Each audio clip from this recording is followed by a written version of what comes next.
nós é unha honra iniciar esta segunda fase do plan de estudio de eliminación de barreiras dos colexios electorais da provincia de Pontevedra, non? As persoas con discapacidade intelectual pois está moi cuestionado o seu dereito ao voto e, polo tanto,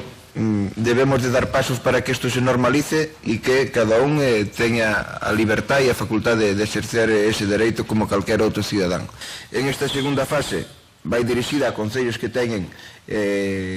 máis de 15.000 habitantes, entre 15 e 20.000 habitantes, que falaríamos dos concellos de Moaña, Nigrán, O Porriño, Sensenso, Tui e Poio, e con isto teríamos o 70% das mesas electorais da provincia de Pontevedra, non?